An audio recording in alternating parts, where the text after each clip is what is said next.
Everyone, welcome back to my channel. कैसे हैं आप सब? आई होप सब अच्छे होंगे।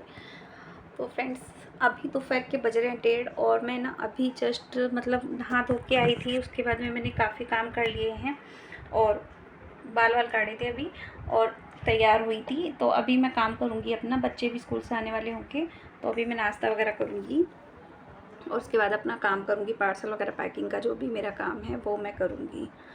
और आप लोगों को एक बात पूछनी थी कि आप लोगों को मेरे वीडियोस कैसे लगते हैं। आप लोग मुझे कमेंट बॉक्स में कमेंट करके ज़रूर बताया करिए।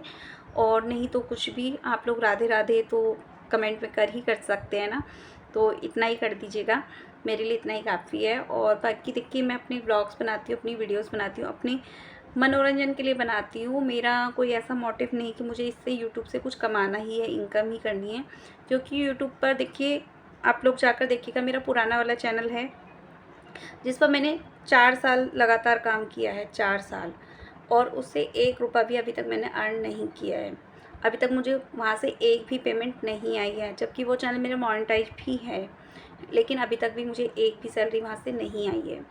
तो वो चैनल भी मैंने ऐसे शौक में बनाया था उस टाइम पर, लेकिन फिर धीरे धीरे क्रेज बनता गया और धीरे धीरे वो चैनल मैंने मोनेटाइज भी करा लिया। और उसके बाद में मुझे लगा कि इनकम हो जाएगी, लेकिन आज तक 1 रुपये की इनकम उससे नहीं हुई है।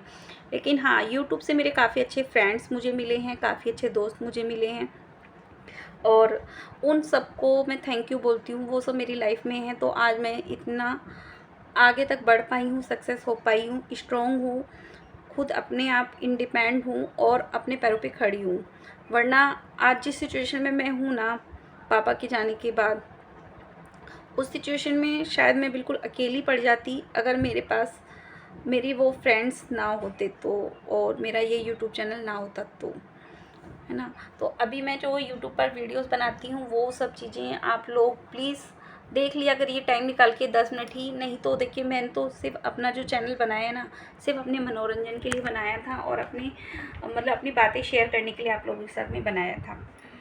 और ये मेरा किस डायरेक्शन में जा रहा है मेरा चैनल मुझे नहीं पता है, और मैं किस डायरेक्शन में जा रही हूँ मुझे नहीं पता है।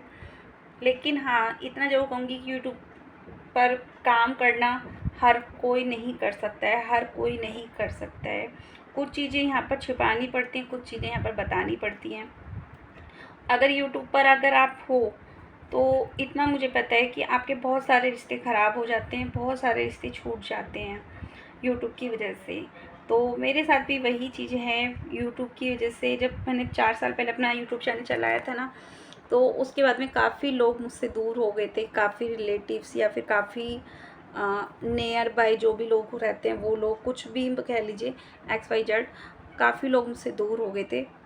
और उस टाइम पे सब लोग ना मुझे बोल दिया करते थे कि हमारी वीडियोस मत बनाना, हमारी वीडियोस मत बनाना। तो मैंने वो चीज़ एक्सेप्ट की, चलो कोई बात नहीं, आप लोगों को नहीं है पसंद, ठीक है, कोई बात नहीं, मत करिए, मत देखिए, मत बोलिए। लेकिन धीरे धीरे मैंने अपना काम स्टार्ट किया, अपना बिज़नेस स्टार्ट किया। और बिज़नेस स्टार्ट करने के पीछे का रीज़न मैं बताऊँ तो मेरे पापा थे।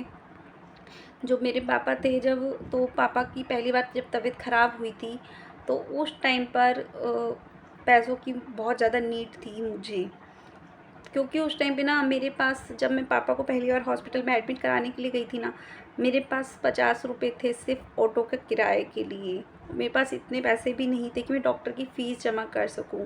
हस्बैंड से मांग नहीं सकती थी, और हस्बैंड ने पहले ही मना कर दिया था कि तू रिस्पॉन्सिबिलिटी मत ले पापा की, मत ले जिम्मेदारी, जिसको करना है वो करे, लेकिन तू रिस्पॉन्सिबिलिटी मत ले।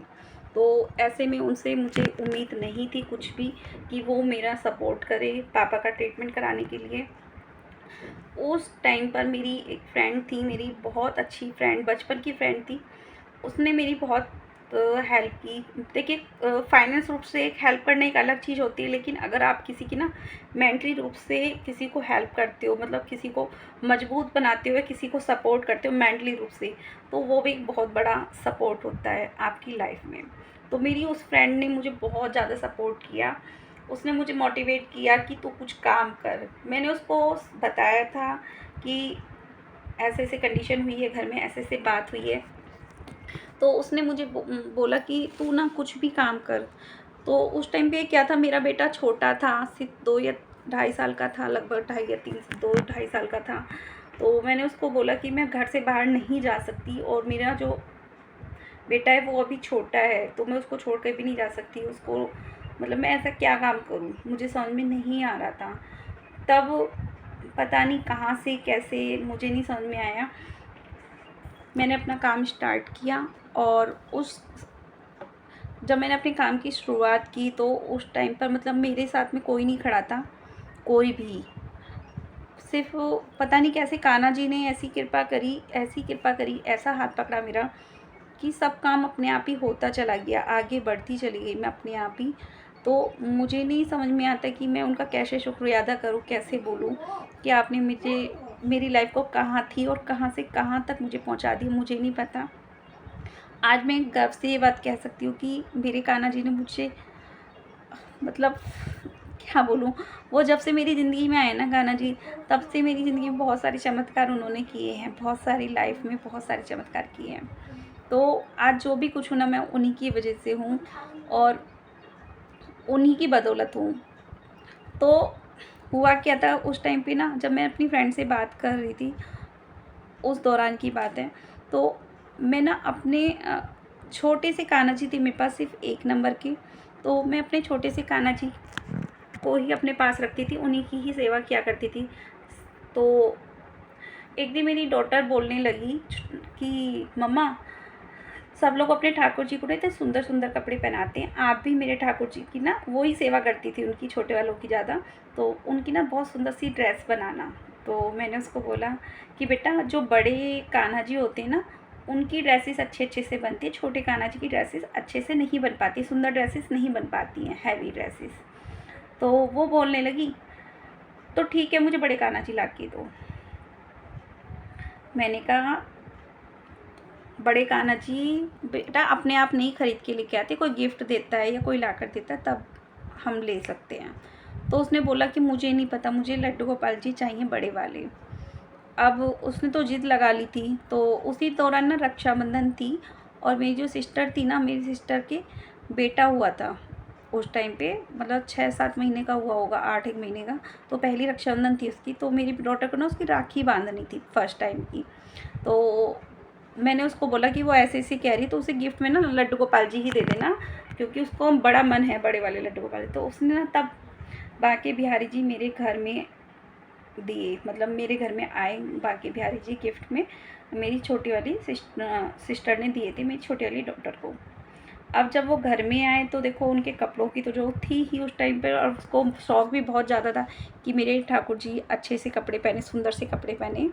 तो वो बोलने लगी, मम्मा आपको इतनी अच्छी अच्छी स्टिचिंग आती है, तो आप ना एक काम करो, आप कान्हा जी के कपड़े बना दो मेरे।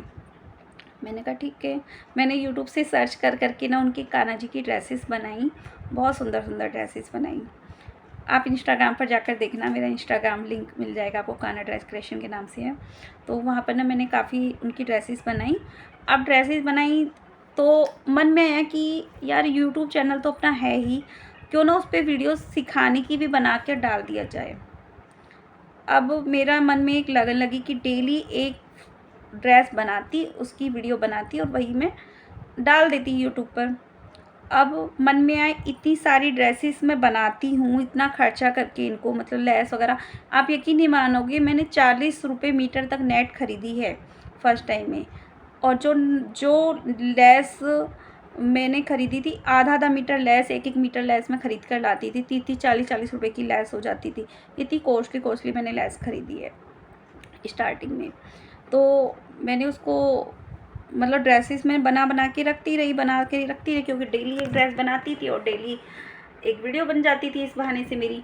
अब अपने ठाकुर जी को तो इतनी सारी ड्रेसेस मैं नहीं पहना सकती, उनको मैंने को पहनाने का शौक़ था, तो बस पहना लेती थी। और फिर वही है ना, इतनी सारी ड्रेसेस भी कहाँ तक रखूँ उठाकर। तो फिर अचानक एक दीदी थी, वो मेरे घर आई, वो आरडी वगैरह करती थी दीदी। तो वो उनको मैं ऐसे ही बैठी हुई थी, तो उन्होंने मेरे कान्हा जी को पहने हुए देखा ड्रेस। वो कहने लगी, भाभी ये ड्रेस बहुत सुंदर लग रही है, कहाँ से ली? मैंने कहा दीदी मैंने खुद से बनाई है। तो कहने लगी, अरे वाह! बहुत सुंदर है। तो फिर ना मैंने उन्हें अपनी ना बाकी की ड्रेसेस दिखाई जो बनाई हुई थी। उन्हें वो बहुत पसंद आई। वो उनमें से ना कुछ ड्रेसेस छाँट के ले गईं अपने कान्हा जी के लिए। तो उन्होंने मुझसे प्राइस वगैरह पूछा, तो मैंने उन्हें सिर्फ़ जो मटेरियल में मेरा खर्चा हुआ था वो मैंने उनको बता दिया कि ये खर्चा हुआ है इसके अंदर। तो दीदी आप मतलब ये दे दो, बस मुझे मेहनत का कुछ नहीं चाहिए, सिर्फ़ मुझे मेरा ये है कि जो मेरा मटेरियल लगा है वो पैसे मुझे निकल के आ जाएँ। उसके बाद मतलब वो दीदी गईं अपने घर। तो जब उन्होंने अपनी कान्हा जी को वो ड्रेसेस पहना रखी थी ना, तो उनका काम ऐसा था कि उनके घर पे ना कस्टमर्स आते रहते थे उनके। तो उन्होंने जब वो ड्रेसेस देखी उनके कान्हा जी को पहने हुए, तो उन्हें बड़ा अच्छा लगा। तो उन्होंने उनसे पूछा कि दीदी कहाँ से ली, कैसे ली? तो उन्होंने मेरा एड्रेस उनको बताया, तो वो मेरे घर तक आने लगे, लोकल कस्टमर जो थे। अब एक दिन जो दीदी वो ड्रेस लेकर गई थी ना मेरे से, तो एक दिन वो कहने लगी, भाभी आप फैंसी ड्रेस भी बना कर दो मुझे, मुझे फैंसी ड्रेस भी चाहिए अपने कान्हा जी के लिए, क्योंकि हमारे घर में जागरण है। अब मैंने कहा दीदी फैंसी ड्रेस मैं बना तो दूँ, लेकिन महंगी बनती है। कहने लगी कोई बात नहीं, आप महंगी बना दो, कोई दिक्कत नहीं है। मैंने कहा ठीक है। अब जब हम सामान मंगाते हैं, मटेरियल मंगाते हैं, तो एक ड्रेस के लिए हम मटेरियल नहीं मंगाते हैं, कम से कम 10 ड्रेस के लिए हम लोग मटेरियल मंगाते हैं, या 8 ड्रेस के लिए, मतलब ज़्यादा ही ड्रेसेस के लिए हम लोग को वो मटेरियल मंगाना पड़ता है। अब जब हम मटेरियल मंगा लेते हैं, मैंने ड्रेसेस रेडी कर दी 10-12 डिज़ाइन के, अलग अलग तरह के। मुझे लगा कि शायद भाई एक ड्रेस के लिए उन्होंने बोला है तो और भी पसंद आ जाएंगे, और भी ले लेंगी वो। अब उन्होंने जब आई वो लेने के लिए, तो उन्होंने सिर्फ एक ड्रेस पसंद की, और बाकी की 10-12 ड्रेस मेरी ऐसी ही रखी रह गई। और मेरा इन्वेस्टमेंट हो चुका था 8-10 हज़ार रुपये, मेरा इन्वेस्टमेंट हो चुका था उस टाइम तक। अब मैंने मतलब उनको, दीदी को तो कुछ नहीं बोला कि दीदी आप ले लो, या मतलब मेरा इन्वेस्ट हो चुका है, इतने पैसे खर्च हो चुके हैं। और ऊपर से ना मैंने हस्बैंड से उधार लेकर वो पैसा लगाया था उन ड्रेसेस में। तो मुझे बड़ा फ़ील हो रहा था, मेरे हस्बैंड बार बार कह रहे थे हाँ इतना पैसा खर्च कर दिया, ये कर दिया, वो कर दिया, कुछ फ़ायदा है इस चीज़ का, वो है। मुझे बड़ा फ़ील हो रहा था वो सब चीज़ें। तो उसी टाइम मेरे दिमाग में आया कि मैंने यूट्यूब चैनल तो अपना बनाया हुआ ही है, क्यों ना उस पर सेल लगा दी जाए ड्रेसेस की, कम से कम जो खर्चा हुआ है वो तो निकलेगा। मैंने यूट्यूब पर अपनी एक वीडियो बनाई और उसमें डाल दी कि ड्रेसेस की सेल है ऐसे ऐसे। तो लोगों ने वो ड्रेसेस मेरी काफ़ी पसंद की, और ये लोग मेरे यूट्यूब से मेरे व्हाट्सएप तक आए और मुझसे जुड़े, मुझसे कनेक्ट हुए, और मुझसे ड्रेसेस परचेज़ की, ऑनलाइन ड्रेसेस। उसके बाद में उन लोगों की और भी डिमांड आने लगी कि ये बनाओ, वो बनाओ, ये ऑर्डर, वो ऑर्डर, इस तरह की बना कर दो, वैसी बना कर दो। तो मैंने वो सब ड्रेसेस उनको बनाने के लिए बोला कि हाँ मैं बनाऊँगी। तो अब बात आती है इन्वेस्टमेंट की, कि मैंने वो ड्रेसेस इन्वेस्टमेंट कैसे किया, मतलब कैसे बनाई फिर। तो मैं अपनी डॉटर से बोलती हूँ कि बेटा मुझे ना ऑर्डर्स तो बहुत आ रहे हैं, बट इन्वेस्ट करना पड़ेगा पैसा बहुत। तो उस टाइम ना मैं अपने ठाकुर जी को गोद में लिए बैठी थी और उनको ना ड्रेस पहना रही थी, क्योंकि मैंने ना अपने ठाकुर जी को जिस दिन अपने घर में बुलाई थी ना, उसी दिन मैंने उनको बोल दिया था कि देखो ठाकुर जी, मैं ना आपकी सिर्फ कपड़ों की सेवा करूँगी, मैं खाने पीने की सेवा आपकी नहीं कर सकती। मैंने उसी दिन उनको बोल दिया था, क्योंकि मेरे साथ में छोटा बच्चा था, मेरे पास घर में कोई नहीं था करने वाला ऐसा कि उनकी सेवा कर सके। तो मैंने उनको यही बात बोली थी कि मैं आपकी सिर्फ कपड़ों की सेवा करूँगी, मैं खाने पीने की सेवा नहीं कर सकती, जितना मेरे से बन पड़ेगा मैं करूँगी। तो उस दिन ना मैं अपने ठाकुर जी की कोई नई ड्रेस बनाई थी और उसको मैं पहना रही थी अपने हस्बैंड के सामने ही। तो मुझे ना बड़ा अच्छा लगता था उनको तैयार करके पिक वगैरह क्लिक करना, उनको फ़ोटो खींचना, वो सब चीज़ें। तो मैं अपने हस्बैंड से बोली, देखो कितनी सुंदर लग रही है ना मेरे मतलब कान्हा जी। तो कहने लगे हाँ सुंदर लग रहे हैं। तो मेरी गुड़िया ने ना उनका नाम रखा हुआ है लड्डू। मेरे लड्डू ना बहुत सुंदर लग रहे हैं। लवी कहने लगी, मेरी छोटी वाली गुड़िया, हाँ मम्मी लड्डू ना बहुत सुंदर लग रहा है, बहुत प्यारे लग रहे हैं। तो कहने लगी और बना लो ऑर्डर। मैं कि बेटा ऑर्डर तो मुझे ना बहुत आ रहे हैं, और लेकिन इन्वेस्टमेंट की बात है कि मैं पैसे कहाँ से खर्च करूँ, क्योंकि ऑलरेडी मैं 10,000 रुपये तेरे पापा से ले चुकी हूँ, और पैसे कहाँ से इन्वेस्ट करूँ, कैसे करूँ, मतलब इतना मैं खर्चा कैसे कर सकती हूँ। तो पता नहीं क्या ठाकुर जी की महिम वो थी उस टाइम पे महिमा, उन्होंने क्या चक्कर चलाया मुझे नहीं पता। मेरे हस्बैंड बैठे हुए थे सामने ही, उन्होंने फट दे सी मुझे बोला मंगा ले, कितने का सामान मंगाना है मंगा ले। मतलब वो टाइम ना मैं बता नहीं सकती कि मैं कितना खुश हुई कि उन्होंने मुझे सपोर्ट किया। फिर मैंने धीरे धीरे मतलब वहाँ से हस्बैंड ने मुझे और 10,000 रुपये दे दिए, मैंने वो लगाए। उसके बाद में फिर गर्मियों का टाइम चला गया, चलो सर्दियों का टाइम आया। सर्दियों के टाइम में फिर से इन्वेस्टमेंट की बारी आई कि पैसे कैसे लगाए जाए, कैसे इन्वेस्ट किया जाए, क्योंकि जिन्होंने गर्मियों में मुझसे ड्रेस परचेज़ की है वो लोग सर्दियों में भी परचेज़ करेंगे और सर्दियों में पैसे लगाना पड़ेगा परचेज़ करने के लिए सामान को। अब उस दौरान क्या था, मेरे जो पापा थे ना, पापा ने उसी दौरान कुछ ज़मीन बेची थी ना, तो पापा ने उसके कुछ पैसे मतलब हम दोनों बहनों को दिए थे, मेरे को भी और मेरी सिस्टर को भी दिए थे। तो वो पैसे मेरे अकाउंट में पड़े हुए थे, तो मैंने अपने हस्बैंड को बिना बताए उसमें से कुछ पैसे निकाले और इन्वेस्ट कर दिए। बिना बताए वो पैसे मैंने इन्वेस्ट कर दिए। हालाँकि बाद में जब मेरे हस्बैंड को ये बात पता चली तो मुझे बहुत डाँट पड़ी, बहुत ज़्यादा, कि अब तुम ये काम भी करने लगे बिना बताए पैसे इन्वेस्ट। और मेरे साथ में हुआ क्या था कि मैंने जिनसे सामान लिया था ना, उन्होंने मुझे उधार सामान दे दिया था। जिस टाइम पे मैंने बिल बनवाया था उस टाइम उन्होंने बिल नहीं बना कर दिया था और मैंने सामान मँगा लिया था। और जब उन्होंने सामान दिया मुझे, तो उसके बाद जब उन्होंने बिल बनाकर भेजा तो मेरा 50,000 से ऊपर का बिल बन गया था, 50,000 से ऊपर का बिल। अब वो देखिए, जो थायराइड पेशेंट होते हैं ना वो सोचते बहुत ज़्यादा हैं। तो मैं एक थायराइड पेशेंट हूँ, तो मैं बहुत ज़्यादा सोच रही थी कि मैं ये पैसे कैसे उतारूँ, मतलब कैसे दूँ, जल्दी से जल्दी कैसे वापस करूँ उनके। अब मुझे कोई और रास्ता नज़र नहीं आ रहा था, क्योंकि इतने बहुत ज़्यादा ऑर्डर्स तो मेरे पास थे नहीं कि मैं एकदम से 50,000 रुपये दे के उनको वापस कर दूँगी। मेरे पास 2-4 ऑर्डर थे, बहुत ज़्यादा ऑर्डर नहीं थे उस टाइम पे। अब मैंने चुपचाप अपने अकाउंट की पासबुक उठाई और अपने अकाउंट से पैसे निकाले और उनको दे दिए। अब जब भी मेरे हस्बैंड को ये बात पता चली तो उन्होंने मुझे बहुत गुस्सा किया, बहुत ज़्यादा। उसके बाद धीरे-धीरे चलो बातें नॉर्मल होती चली गई, मैं काम अपना करती चली गई। 1 साल हो गया, 1.5 साल हो गया, 2 साल हो गए। मतलब जितना कमाती उतना प्रॉफ़िट नहीं होता था। मतलब जितना मैं कमाती थी उतना मैं इसी में लगा देती थी। एक दिन हस्बैंड हार के मुझसे बोले, मुझे 2 साल से ऊपर हो गया यहाँ पे काम करते, लेकिन आज तक 1 रुपया भी कमा के तो दिया है नहीं, बल्कि जितना लगना था उतना इन्वेस्ट ही किया है। तो मुझे थोड़ा फ़ील हुआ ये सब चीज़ें कि यार मैं 2 साल से मतलब हस्बैंड से भी पैसे ले लिए, पापा नहीं देते वो भी मैंने लगा दिए, लेकिन कोई प्रॉफ़िट नहीं हो रहा, क्या करूँ? तब श्याम बाबा ने मेरी ज़िंदगी में एक ऐसा चमत्कार किया, जिसका मतलब मैं आपको बताऊँ तो आप यकीन भी नहीं कर सकते शायद। उस टाइम पे हुआ क्या, मतलब मेरी एक फ्रेंड है जो अभी रिसेंटली मेरे पास आई थी, तो उसने मुझे बोला, मैंने उससे बात की, मैंने उसको बोला कि बहन ऐसी-ऐसी बात है, मैं मतलब 2 साल से ऊपर हो गया काम करते-करते, लेकिन मुझे आज तक 1 रुपए की इनकम नहीं हुई है। मतलब जितना मैं कमाती हूँ उतना मैं उसी में लगा देती हूँ, मतलब प्रॉफ़िट नहीं हो रहा बिल्कुल भी। तब मेरी फ्रेंड ने मुझे श्याम बाबा का रास्ता दिखाया। उसने मुझे बोला तो श्याम बाबा के सामने अरदास लगा के आ और फिर देखना चमत्कार। और श्याम बाबा ने, पता है, मेरी लाइफ बदल दी पूरी तरीके से। आज मैं उनको ना 2 साल से ऊपर हो गया है श्याम बाबा को अरदास लगाए हुए, और वो दिन मेरी ज़िंदगी का एक ऐसा दिन था जिसने मेरी ज़िंदगी बदल दी पूरी तरीके से। मैं श्याम बाबा के दरबार गई, अरदास लगाई, और अरदास लगाने के लगभग 1 से 1.5 महीना हुआ होगा मुझे अरदास लगाए हुए। और उसके बाद में मतलब धीरे-धीरे जो लोग मुझसे सामान जिन लोगों से मैं सामान लेती थी ना, वो लोग मुझे जो सामान 2 रुपए का आता है, वो सामान मुझे 10 रुपए का वो लोग दे रहे थे। जिसकी वज़ह से क्या हो रहा था, मुझे प्रॉफ़िट कम, लॉस ज़्यादा हो रहा था। है ना? क्योंकि जब आप महँगा सामान खरीदते हो तो महँगा सामान आगे आप सेल करते हो, तो महँगा सामान कोई नहीं खरीदता फिर आपसे। तो वो आपका इन्वेस्ट होता रहता है पैसा, आपका प्रॉफ़िट कम होता है उस चीज़ से।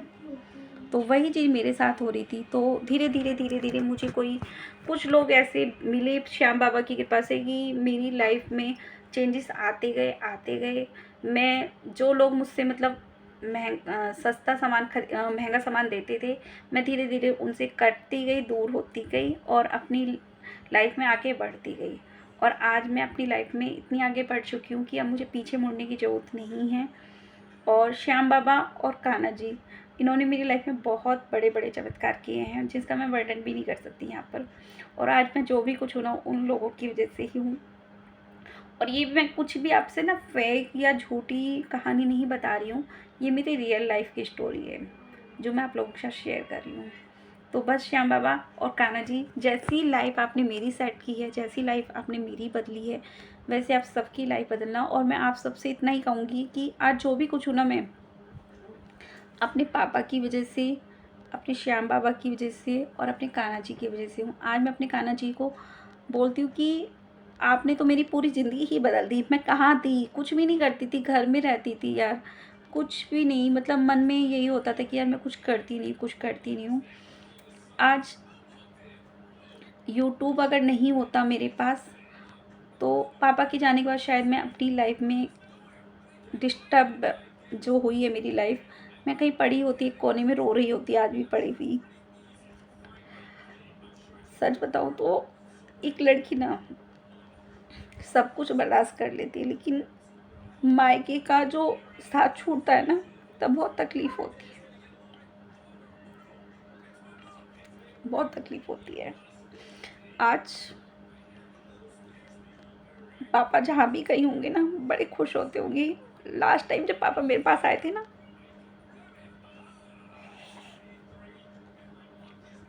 पापा ना 2 महीने मतलब ये लगा लीजिए दिवाली से पहले मेरे पास आए थे पापा। तो जब उनके सामने मैं ये सब काम कर रही थी ना, तो पापा बड़े खुश हुए थे देख के मेरे काम को, कि तूने मतलब इतना काम अपना बढ़ा लिया है, इतना कर लिया है अपना काम। तो मैं कहती आपने जो पैसे देते ना, वो मैंने पैसे इसमें लगा दिए, इन्वेस्ट कर दिए। तो कह रहे थे और लगा लेती पैसे, मैं और दे देता। मैंने कि नहीं पापा, जितना आपने दिया है उतना काफ़ी है, उतना काफ़ी है। क्योंकि उसी से ही मैंने ना अपने काम को इतने से इतना बना लिया है। अब बस इसी को आगे लेके जाना है। तो पापा ना बड़े खुश हुए थे। अगर वो खुशी मेरे भाई ने पापा को दी होती, तो शायद उनकी खुशी का ठिकाना नहीं होता, वो खुशी का उनका ठिकाना नहीं होता। पर शायद कहते हैं ना, हर किसी की किस्मत में वो चीज़ें नहीं होती हैं। बस चलिए फ्रेंड्स, इतनी ही मुझे अपनी स्टोरी आप लोगों के साथ शेयर करनी थी। बाकी श्याम बाबा ने और कान्हा जी ने मेरी लाइफ पूरी तरह से बदल दी है। आज मैं खुद इंडिपेंडेंट हूँ, अपने खर्चे खुद उठा सकती हूँ।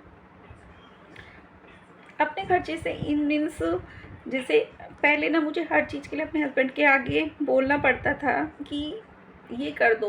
अगर मुझे मान लीजिए, अगर मुझे पापा, जब पापा यहाँ पे हॉस्पिटल में रहते थे, तो मुझे उनकी केयर करनी पड़ती थी। तो उसके लिए अगर मुझे डेली हॉस्पिटल जाना पड़ता था, तो डेली जब मैं हॉस्पिटल जाती थी, तो देखिए डेली किराया लगता था ऑटो से जाने के लिए, 10, 20, 50, 100 रुपये कुछ मायने नहीं रखते। और जब बंदा सुबह से लेकर शाम तक आप बाहर हो ना, तो आपको 50-100 रुपये खर्च भी करने पड़ते अपने खुद के खाने पीने के लिए भी, है ना। कभी चाय है, कभी कोई रिलेटिव्स आ रहा है मिलने के लिए, तो उसके लिए कभी कुछ। तो 100, 150, 200 रुपये कोई ज़्यादा बड़ी बात नहीं होती है उस टाइम पे खर्च करने की। लेकिन मुझे वो पैसे भी अपने हस्बैंड से मांगने पड़ते थे कि आप दे दो, है ना। तो ऐसे टाइम में ना बड़ा मुश्किल होता है खुद को, मतलब वो रखना कि हाँ हम इंडिपेंडेंट नहीं है, हम इंडिपेंडेंट, हमें मांगना पड़ता है हर चीज़ के लिए। और देखो हस्बैंड कितना भी कमाते हो, लेकिन जब बात मायके की तरफ की आती है ना, तो हस्बैंड लोग कभी सपोर्ट नहीं करते, ये बात हकीकत है। और मैंने आप लोगों के साथ ये चीज़ें शेयर भी की थी। जिस टाइम पे पापा मेरे हॉस्पिटल में एडमिट थे, हस्बैंड ने मेरा सपोर्ट नहीं किया था उस टाइम पे। पर चलिए, आज मैं खुश हूँ, हैप्पी हूँ और अपनी लाइफ में ना आगे बढ़ना चाहती हूँ। जो भी हो मेरी लाइफ में, मैं आगे बढ़ना चाहती हूँ। और इस क्लिप को मैं ऐसे की ऐसी ही एडिट किए बिना ऐसी ही शेयर करूँगी। और अब जल्द ही आप लोगों को अपनी लड्डू गोपाल जी से मिलाऊँगी जल्द। तो चलिए, मिलती हूँ आप लोगों से नेक्स्ट वीडियो में। अगर वीडियो पसंद आए तो वीडियो को लाइक और चैनल को सब्सक्राइब जरूर कीजिएगा। राधे राधे।